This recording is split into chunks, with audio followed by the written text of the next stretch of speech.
Hello, this is Dave Parker with PSquared Sports. I'm alongside Coach Carl Padilla. We're calling him Coach, but he's really not a coach. He's a pollster.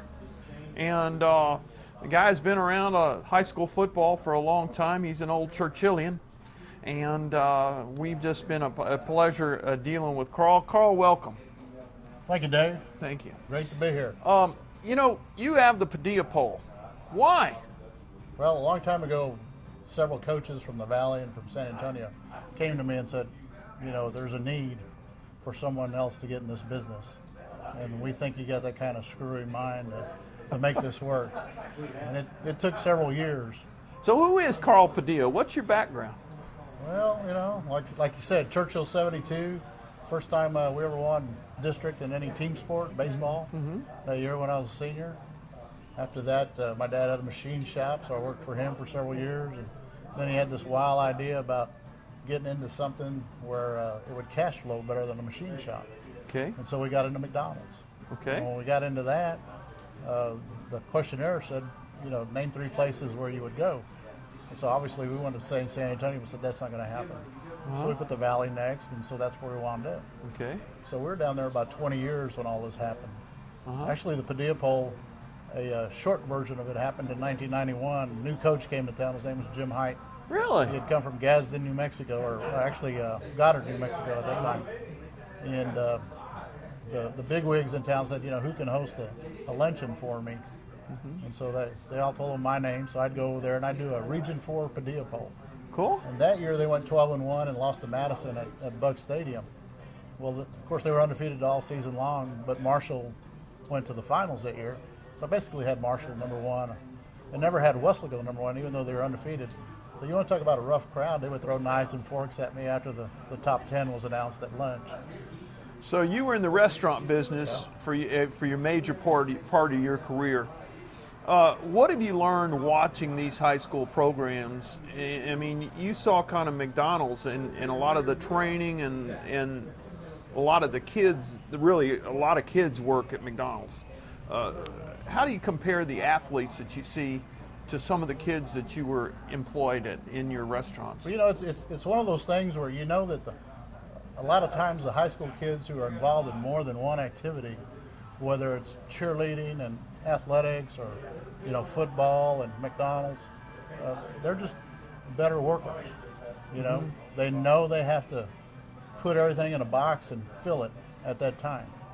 You know, they go to practice, they play in a game, they go to work, they come home, they do their homework, you know, get a little sleep in and the whole bit.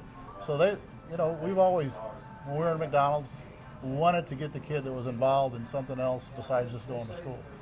Now, I'm betting that you saw some of that in the managers you hired as well. Oh, totally. It was an incredible thing, and we started in Harlingen, went to Westlake, and by the way, one of the things that I did this year at realignment day was get Johnson to go to Harlingen for week 0 opening game this year, and Harlingen will have their brand new turf and brand new dressing rooms. Boy, and they've had a heck of a program lately. Oh yeah, they have, and you know, we were kidding with some of the Johnson people, and they're going like, well, you know, we're not going to have very many people go down there. I said, don't worry, Harlingen will supply the crowd on both sides. They'll be cheering. All right, so just a little self-serving in this interview. We have gotten together, Carl Padilla and Dave Parker, to put together PSquared Sports. And what do you see as our goals in this whole endeavor? Well, it's kind of like, you know, just right next to the Padilla poll. You know, you're going to start in.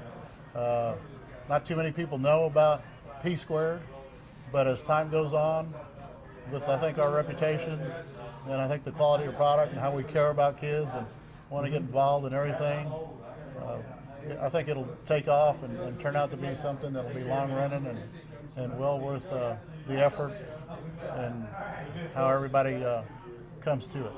Well, you know, and I've got to tell you, Carl, that what I've learned from listening to these coaches and the coaches that we've done over the last few years when we've done these types of interviews is business people could learn a lot from the way in which they run their programs and how intricate this whole process is. I mean, when you start thinking about a high school football coach that's in charge of 11 to 16 coaches, and 250 athletes and having to go teach their class besides and manage all of the things that they do in a really a multi-million-dollar proposition. You know, you just compare it to your business history, it's pretty similar. It is, and I mean, it's the longer you're in this business, you know, the more friendships you have, the more you trust in people, the more they trust in you, and it makes it difficult when you have customers, subscribers, as I call them, and hopefully guys that will be part of a PSquared in one way or another. It makes it difficult because then they start playing each other in the playoffs and in the regular season, and you know, it's kind of like watching your brothers play, and it's like you can't root for anybody, but you know somebody's going to be happy, you know somebody's going to be sad, and you just hope that in the end, you know, you keep going. Well, what we hope to do, folks at home, is we hope to go ahead and have the opportunity to show you what a great job these coaches do, and to spend some time with them and let them talk to you. One of the things that my interviewing style is just like it is here with Carl. I hate the interview where the interviewer tries to show how smart they are instead of letting the coach talk, and to tell all the statistics that they've got memorized for days and days and days. Well, what you can expect from us on our website is you can expect to hear from your coaches and to hear from the coaches around the state, and that we give them an opportunity or a forum to show what they do and how important it is to the kids. Would you agree, Carl? I totally agree, and one thing that I've always tried to tell, especially the young guys who are sports writers, or a lot of times now they're websites, and you know, they go to games just as much as sports writers and cover as many games as sports writers. Always raise the bar, always help everybody in your profession, because we want this to be synergy. We want all of us to be better than all of us, you know, individually. And so that's one thing we'll try to do here is keep raising the bar. Well, thank you so much, Carl. This has been a great evening with the coaches. I hope that on YouTube you get a chance, folks, to look at these interviews. We'll be doing this, and we'll be hoping to have our website up soon. And we will endeavor to give you a quality product and something that you want to spend a few minutes watching.